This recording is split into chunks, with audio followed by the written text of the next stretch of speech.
Welcome to Comadres y Comics. Comadres y Comics is a podcast hosted by 3 Latina women.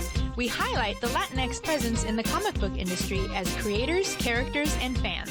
Join us as we talk chisme, comics, fandom, and beer. Hello and welcome to a new episode of Las Platicas here in the internet. Kristen, who is joining us in Las Platicas today? Yes, welcome.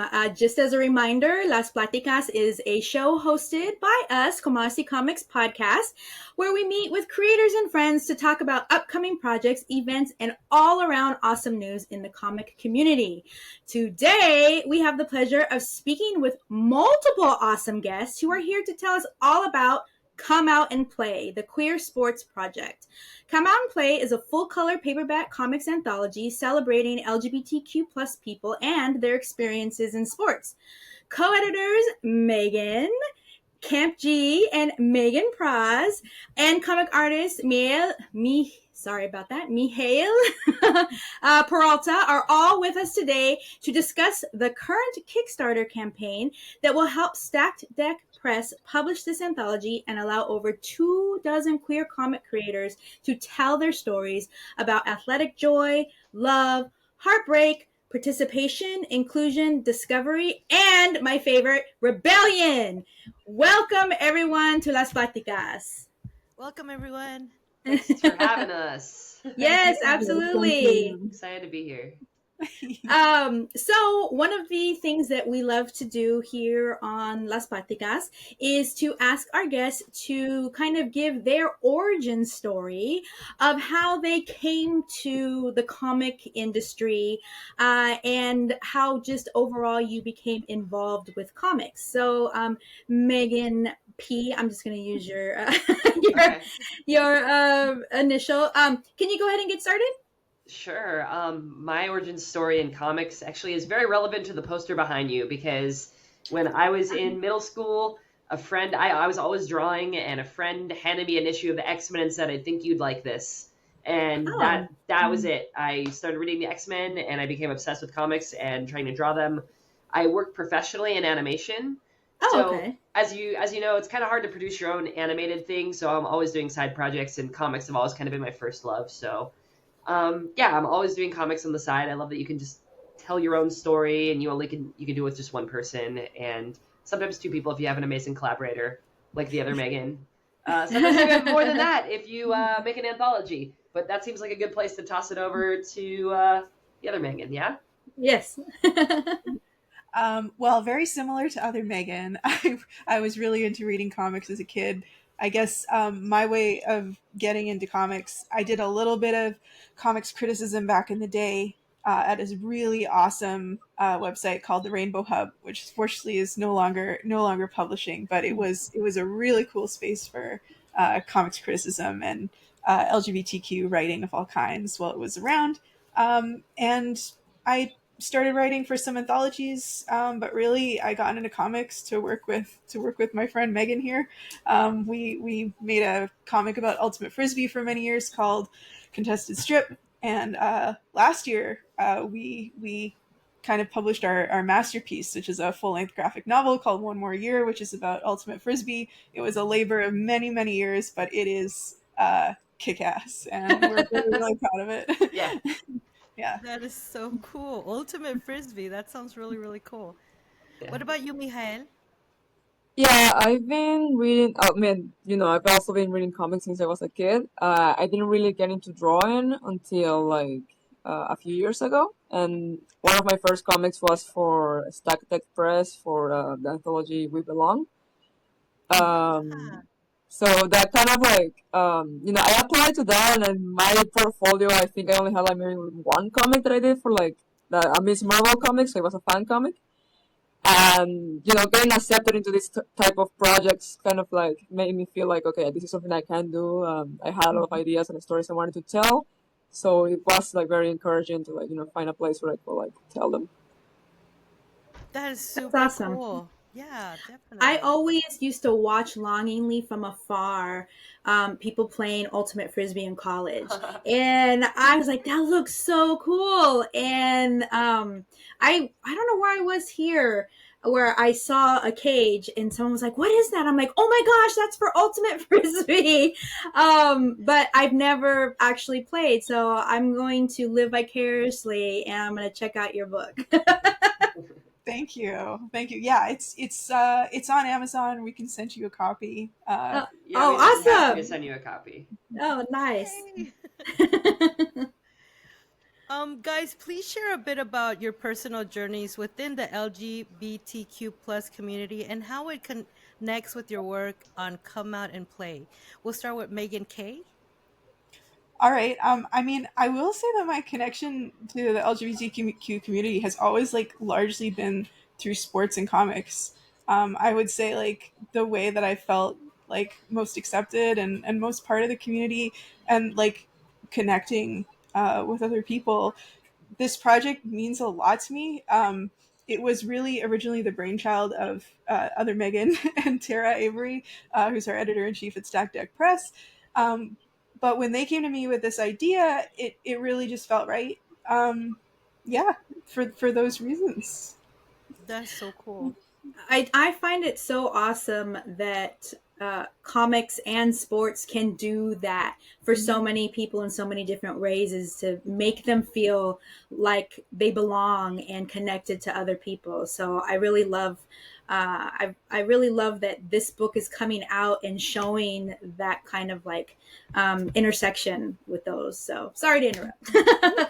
No, you didn't interrupt. And yeah, it's like the working on this book as an editor has just been incredible because I think it's been kind of the most real experience of my life, seeing how the strengths of our community are its diversity, like working with really young people. I won't give any examples, but really young people, and like also older people my age, people from like all different countries, all different continents, all different identities, and hearing this diversity of stories they have to tell, but like seeing how it all works together and speaks to each other has been an incredible experience. And I think it's an experience that everyone who picks up this book and reads it is going to have too, as they look at all the different stories side by side.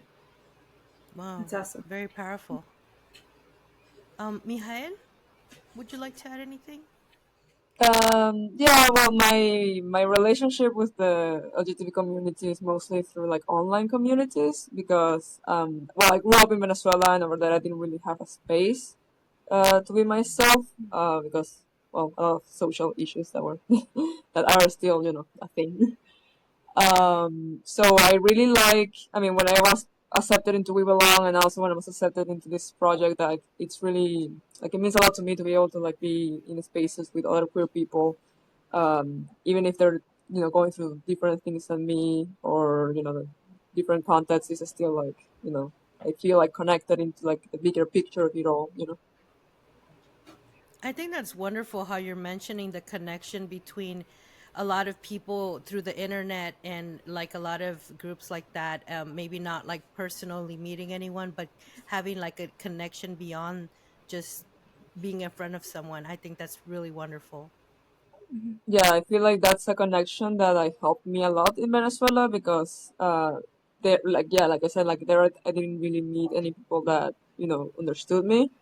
Um, because well, me being part of the minority of a minority of a minority.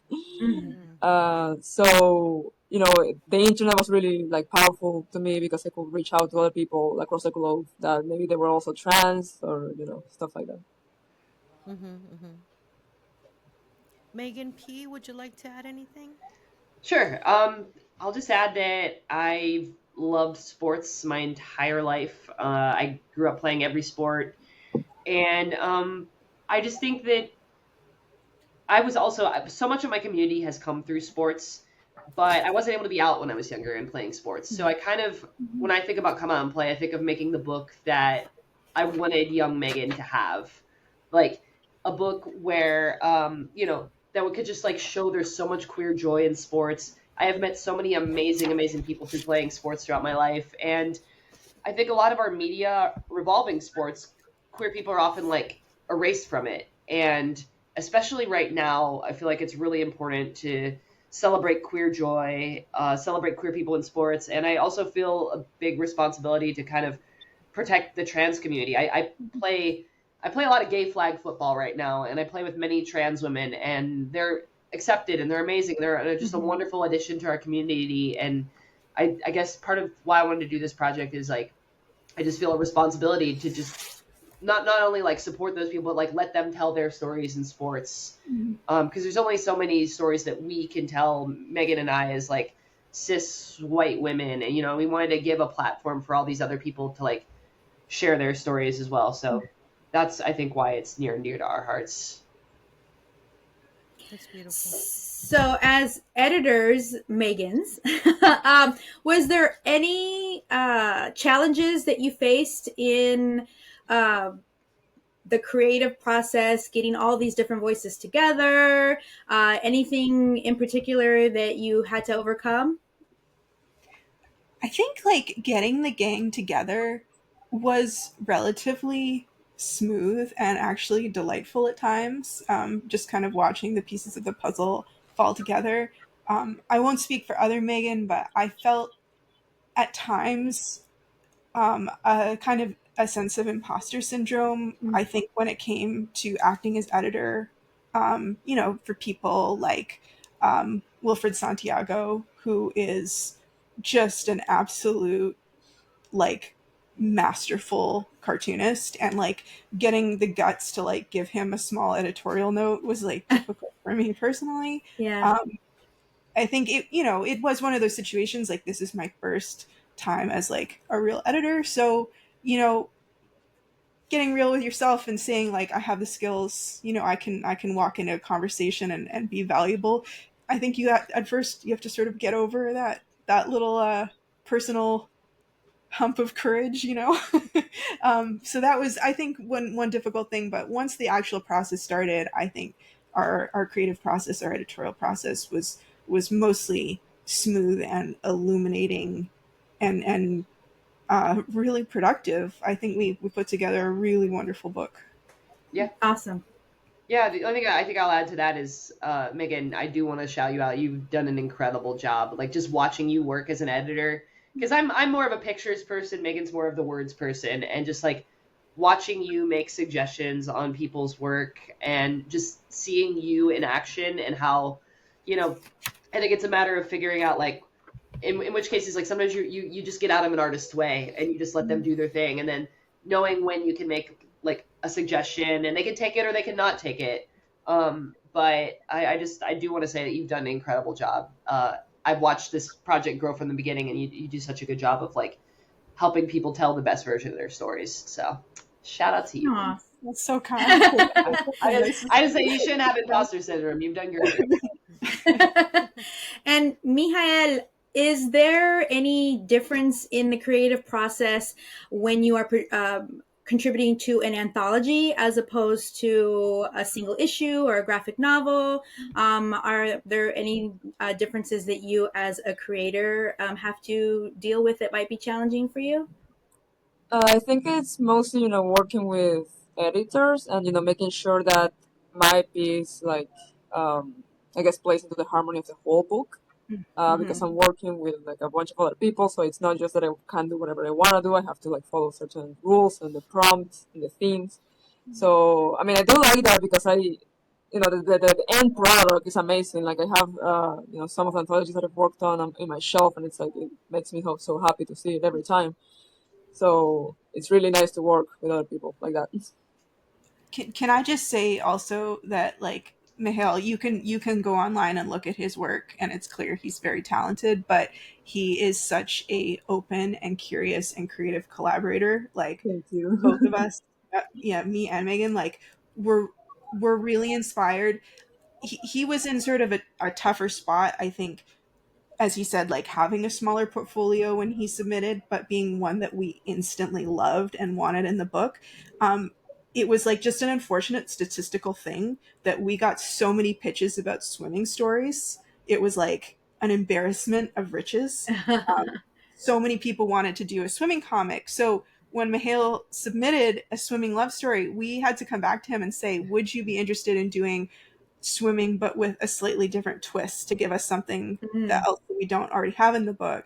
And he is like open-minded, can like pivot, is so creative. If you're looking for someone to collaborate with, I have to shout out not just his work, which is excellent, but like his creative mind, his storytelling mind, his collaborative mind.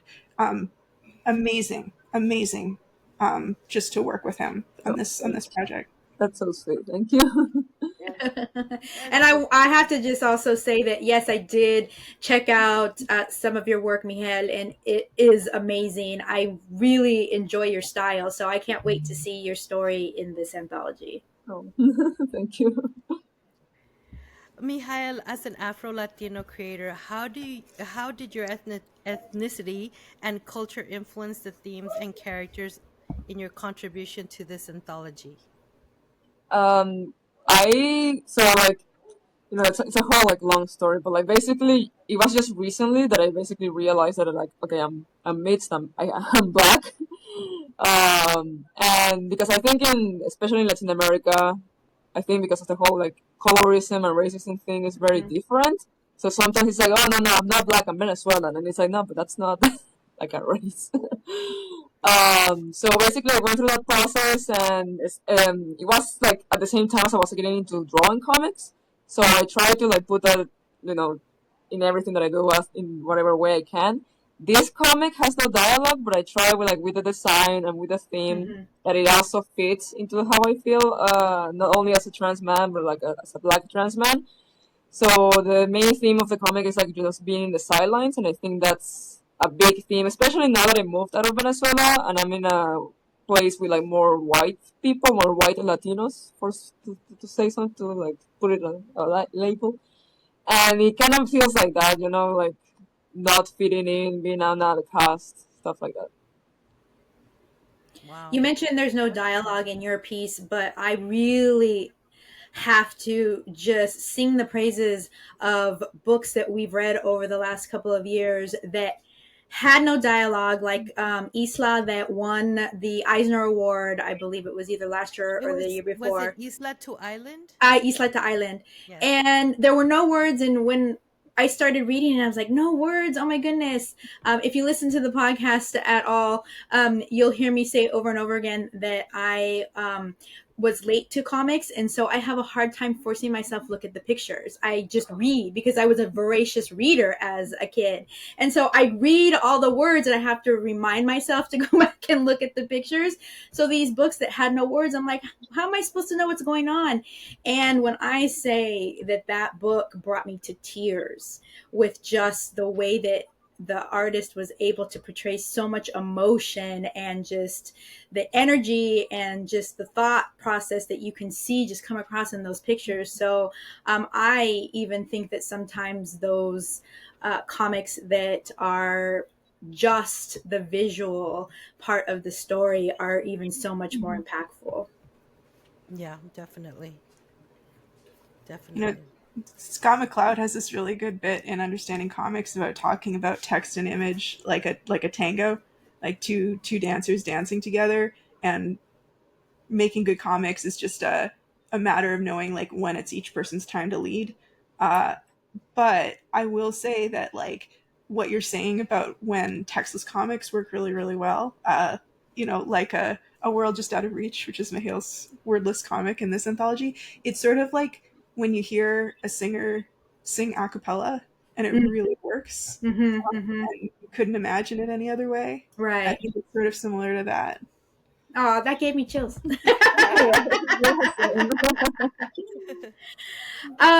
So the anthology is on Kickstarter right now, and we are about halfway through the Kickstarter, and I believe also halfway to your goal.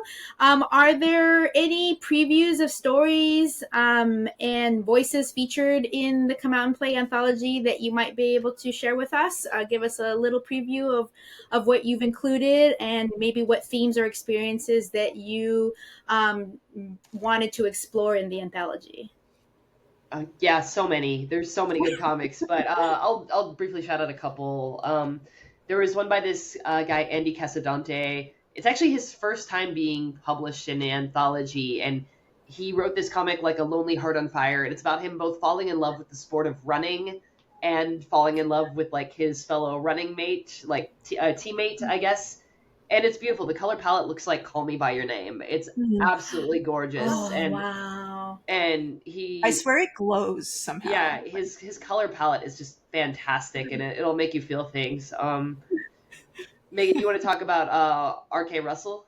Yeah, one of other highlight of this project was getting to team up with R.K. Russell, who was in the NFL for a few years and made headlines worldwide a couple of years ago when he came out as bisexual.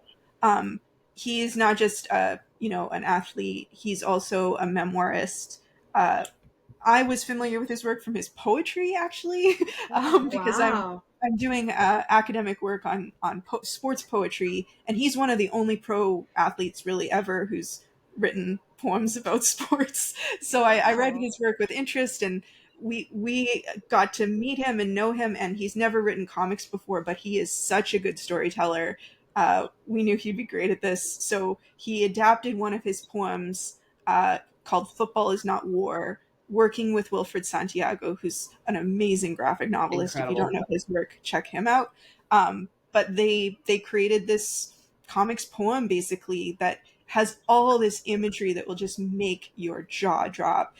It's sort of about sacrifice and violence in professional sports, and it opens up a lot of I'll say like provocative topics about what it means to be a pro athlete in the NFL, I would say. Definitely exploring a lot of themes of masculinity. And it's one of the joys of being an editor for a project like this, right? It's like, because that's not a story that we could tell. And I'm so happy we were able to like get these two together and help them bring it to life.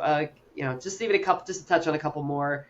There's this one by Awan Mance, and she did this comic about women's rugby. It's like simultaneously both like the history of women's rugby, but also like her personal experiences in like the 80s, 90s DIY rugby scene.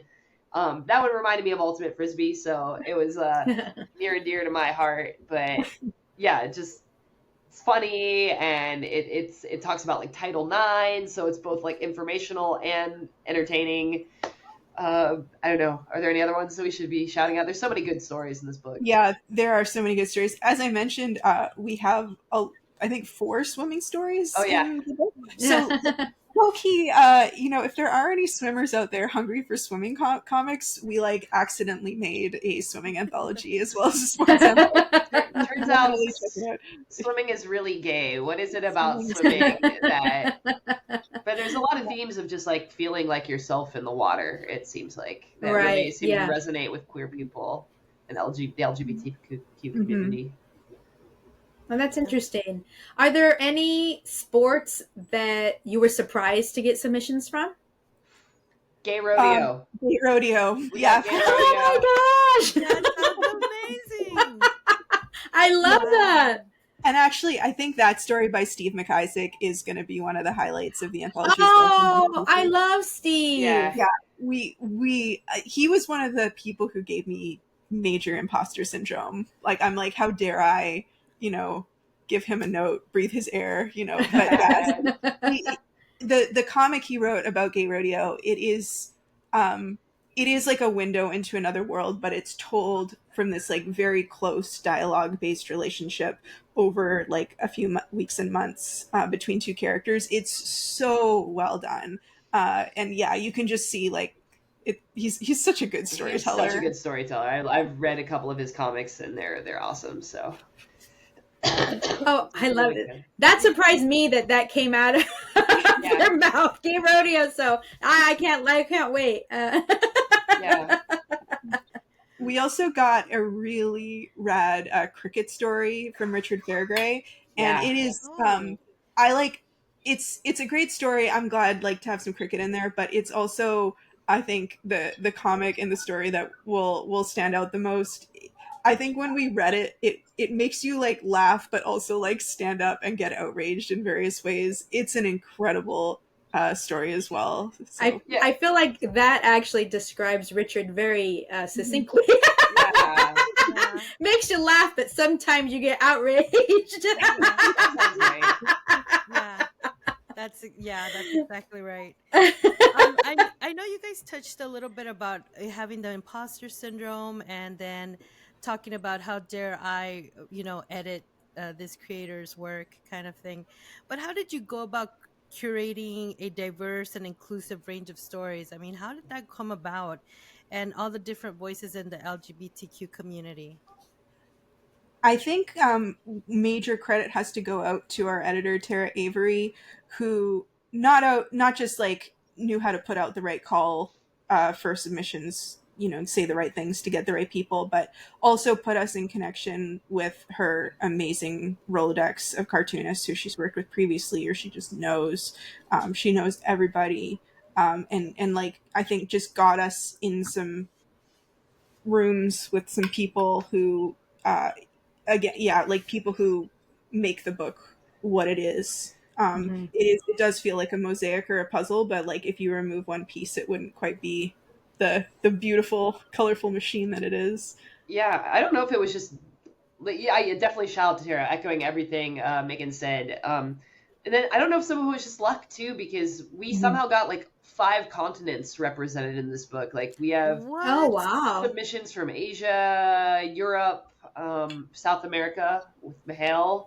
Yeah. Yeah, all over the place. So I feel like we also just have a really well-rounded anthology and a lot of like different cultures represented in it. And it, we set out to do that anyway, but like it's better than I could have imagined that we had one of our creators. Where were they from? Iran, maybe, I think. Mm-hmm. Yeah. So Oh, wow. yeah, we feel really lucky. Their story is incredible. Yeah. That's So amazing. cool. Yeah. Sounds like a lot of work, but also super exciting to just see the finished product. I can't wait. Like I'm ready to like go pledge after this. Oh, thanks. Yeah. Yes, and I also wanted to thank you in putting together this Kickstarter for including a retailer package. I was a retailer up until December 2023, co-owned Heidi Ho Comics in Santa Monica, and I am looking to reopen a shop in Santa Monica by the end of the year. But definitely love to carry anthologies so far that Stack Deck Press has put out. We read and reviewed. We're Still Here on the show a while back. And Tara, I think I definitely echo your sentiment that she just really has the knack for being able to help to make these projects come together in just the way they're supposed to. So that's awesome. So on our show, we have a segment on our podcast called Chisme de la Semana, which translates to Gossip of the Month. So, can you? Week. I'm sorry, of the week. Yeah, Semana, week, mes, month. Sorry. Yes. Can you share any exciting sneak peeks or exclusive content that backers can look forward to? We have go ahead, Megan. Oh well, this is weird. Unfortunately, we don't really have gossip of the week, but can we give you gossip of the quarter century? Absolutely. Okay. Because we think the biggest bombshell in our book is so back in 1997 when Canada was putting together its first women's Olympic hockey team, they made a very controversial cut. Canada's best player, top goal scorer, was cut from the team, and no one really understands fully why. The book actually involves a comic co-written by Angela James, hockey legend, hockey icon, 4-time world champion, and her son, Michael, drawn by graphic novelist Dana Kresge, that tells a story that I think has never been told. Oh, wow. About that incident and what it meant to her. I will also say that's one of the comics that means the most to us in this anthology, just because Angela James is this hugely important figure in world sports, in hockey, in Canadian sports, in queer sports, in Black Canadian history. Like, you name it, she's done it. She should be on our money, and she's not the household name that she should be. And I think, like, one of the things I really want to do with this anthology are get more people talking about this incredible sports figure and her legacy. And like, I really want her name, especially now that like women's hockey is having a moment. I really want Angela James's name in everyone's mouth, you know? Yeah. Wow. Well, It's that really piqued my powerful. interest. I I mean, know, that like- there alone, I'm like, I'm on board. I'm gonna get myself a copy so I can read that story. Thank you, Kristen. Do you have anything you want to add, Megan? No, I couldn't have said it any better. The Angela James Okay. story is really special, and yeah, everyone should know Angela. She's Awesome. yeah, incredible. What do you hope readers, both from the LGBTQ plus community and the allies, will take away from Come Out and Play? We'll start with Mihael. I think, like, company and, feel seen, especially in like a theme like a sports. I mean, to this day, I don't think I still feel fully comfortable like going to the gym or like even going to the park to run. So yeah, to like see yourself, be it swimming or with the gay rodeo, like in a space that maybe it's not like common to see, like queer people accepted. So That's amazing. Megan, Kate, do you have anything to add? Yeah, I think echoing what Mihael and Megan were saying earlier, like this thing about seeing yourself is an important part of it. I think also just having stories told by this group of people in this really like stressful and discouraging political climate.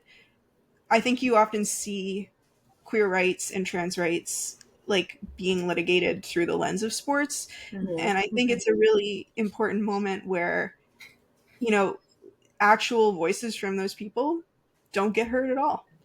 It's a conversation that's like being had about our community without our community, which is never a great situation. So like, I really think that the anthology, I think is great artistic work from everyone involved. Everyone's done their bit, but I think I just want everyone to sort of like turn and listen, because there's no one thing that's being said in these stories, but altogether it's saying that like we're already here, we're all gonna be here forever. Like the history of sports, in my opinion, is the history of queer sports. Like they're not separable from each other in any way.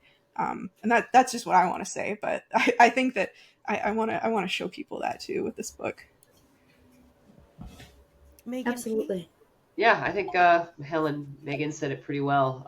Just to echo it, yeah, queer people have always played sports. They always will play sports, and we have a place in sports, and we want to celebrate that. So that's it. Just we're not going anywhere. So let's let's just shout our community out, and I just hope people really enjoy the book. I hope people, hope they read it and they like it. Well, I definitely can't wait. So, thank you so much for your time today. Is there anything else?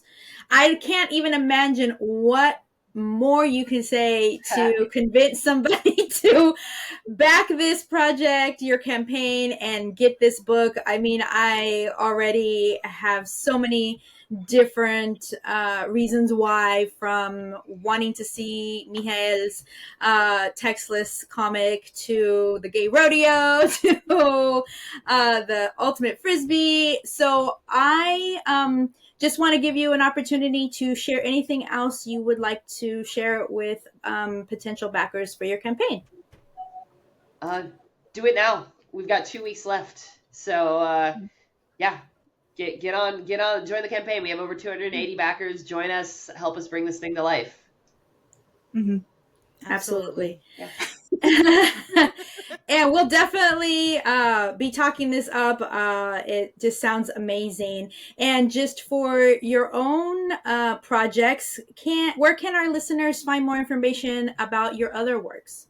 Mihael, where can listeners find you online? I'm mostly active on Instagram right now. Okay. So my handle is Hiskoa, which is HYZKOA_. So yeah, that's where I mostly talk about, like, the anthologies that I'm in, or the new comics that I'm doing, fan arts, even merch that I'm doing. Oh, awesome. And well, it's the same handle for Blue Sky. I'm trying to be active. It's just that the move from Twitter has been, slow. Yes. Megan K. These days I'm most active on Blue Sky. You can find me at Meghan Kemp-Gee, my name, or at Queer Sports Project, which is the Blue Sky handle we're using for this book. And in my other life, I'm writing comics, I'm writing poetry, so you can come find me online if you want. Awesome. And Megan. And I am most active on Instagram. You can find us at the Queer Sports Project, or at Queer Sports Project, at Meghan Praz for me, and at Contested Strip for me and Megan's first graphic novel. Awesome. Yeah. Well, thank you guys so much for joining us today. We really learned a lot, and we're very excited about this project, especially me. I can't wait to log off and go pledge. I'm so excited. It sounds amazing. Thank you guys for sharing that, because that really got me excited. So I'm like super excited for you guys, and you guys put so much passion. I can hear it in your voices, how much passion there is behind this project. So let's make it real, and hopefully everybody out there can pledge as well. That would be so awesome of you guys.